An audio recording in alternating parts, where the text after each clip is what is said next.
আপনার দোকানে ক্রেতা বাড়াবার জন্য অথবা ব্যবসা বাণিজ্য ভালো হওয়ার জন্য অথবা আপনার দোকানে যেন কাস্টমার আসে বেশি বেশি এবং আপনি ব্যবসা বাণিজ্যে যেন লাভবান হন, সেই বিষয়ে আজকের এই ভিডিওটা আমি আপনাদেরকে দেখিয়ে দিচ্ছি। এটা একটা ইসলামিক পরীক্ষিত তাবিজ। তো বন্ধুরা, যারা এই প্রবলেমের ভিতরে পড়ে আছেন, দোকানে ক্রেতা আসে না এবং দোকানে মাল বেচা কেনা হয় না বা ব্যবসা বাণিজ্য উন্নতি করতে পারছেন না, তো বন্ধুরা, আমি আপনাদেরকে এই ভিডিওটার ভিতরে পরিষ্কার করে সমস্ত বিষয় বলে বুঝিয়ে দেবো। আশা করছি আপনারা প্রথম থেকে ভিডিওটা শেষ পর্যন্ত টানা দেখবেন। আপনার দোকানে ক্রেতা বাড়বে এবং বেচাকেনা বেশি হবে এবং খরিদ্দার আসবে আপনার দোকানে, আপনি ব্যবসায় লাভবান হবেন ইনশাল্লাহ। এই ইসলামিক তাবিজটা দেখে আপনারা যদি কাজ করেন, ইনশাল্লাহ আপনারা ব্যবসায় লাভবান হবেন এবং আপনার মনের আশা কামনাকে পূরণ করতে পারবেন। আশা করছি আপনারা এই প্রবলেম থেকে সলভ হবেন ইনশাল্লাহ। তো বন্ধুরা, এই তাবিজটার নিয়মটা আমি আপনাদেরকে বলে দিচ্ছি। প্রথমে তাবিজটা আপনারা পরিষ্কার করে ক্লিয়ার দেখে নেন এবং এই তাবিজটার নিয়মটাও আমি আপনাদেরকে বলে দিচ্ছি।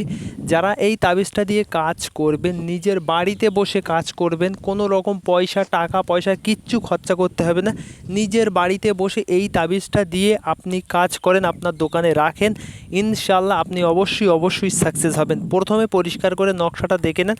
আপনাদের সুবিধার্থে আমি পরিষ্কার করে ভিডিও করে আপনাদেরকে দেখাবার চেষ্টা করছি এবং আপনাদের যদি বুঝতে অসুবিধা হয় এবং আমার থেকে আপনারা কাজ যদি করে নিতে চান, অবশ্যই আমার যোগাযোগ নাম্বার আমি স্ক্রিনের উপরে দিয়ে রাখবো। এই নাম্বারে আপনারা আমার সাথে যোগাযোগ করবেন, ইনশাল্লাহ আমি আপনাদেরকে কাজ করে দেব এবং ওই তাবিজটা আপনাদেরকে পাইয়ে দেওয়ার ব্যবস্থা করব। ব্যক্তিগত কাজের জন্য আপনারা আমার সাথে যোগাযোগ করতে পারেন এবং আপনারা যে প্রবলেমের ভিতরে আছেন আমাকে বলতে পারেন। আমি যতটুকু পারবো আমার দিক থেকে আমি আপনাদেরকে সাহায্য করবার চেষ্টা করব অবশ্যই।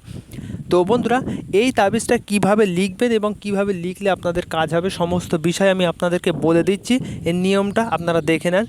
যদি কোনো দোকানদারের ক্রেতা না আসে ও বেচা কিনা না হয়, তাহলে নিম্নলিখিত তাবিজটি মেশক জাফরান কালি দ্বারা কাগজে লিখে তুলা দ্বারা উক্ত তাবিজটি মুড়ায়ে সলিতা বানায়ে নতুন মাটির প্রদীপে তিলের তেল দ্বারা প্রতিদিন দোকানের মধ্যে জ্বালাবেন, তাহলে খোদার রহমতে দোকানে প্রচুর বিক্রি এবং ক্রেতা আসবে। আমি আপনাদেরকে বলে দিচ্ছি, শোনেন। জাফরান কালি যদি না জোগাড় করতে পারেন, সাদা কাগজের উপরে লাল কালি দিয়ে নকশাটা পরিষ্কার করে লিখবেন।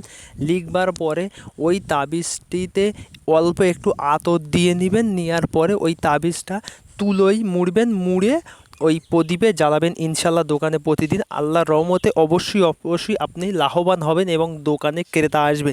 বন্ধুরা, যতটুকু পেরেছি আপনাদেরকে বলে বুঝিয়ে দেওয়ার চেষ্টা করছি। যদি আমার কথাবার্তার ভিতরে ভুল ত্রুটি হয় বা কারোর মনে আঘাত লাগে, নিজের ছোট ভাই হিসাবে মাফ করে দেবেন। আর যার চ্যানেলে নতুন এসে ভিডিওটা দেখছেন, অবশ্যই লাল কালার সাবস্ক্রাইব বাটনে হাত দিয়ে চ্যানেলটা সাবস্ক্রাইব করেন, পাশের বেল নোটিফিকেশানটা অল করে দিবেন।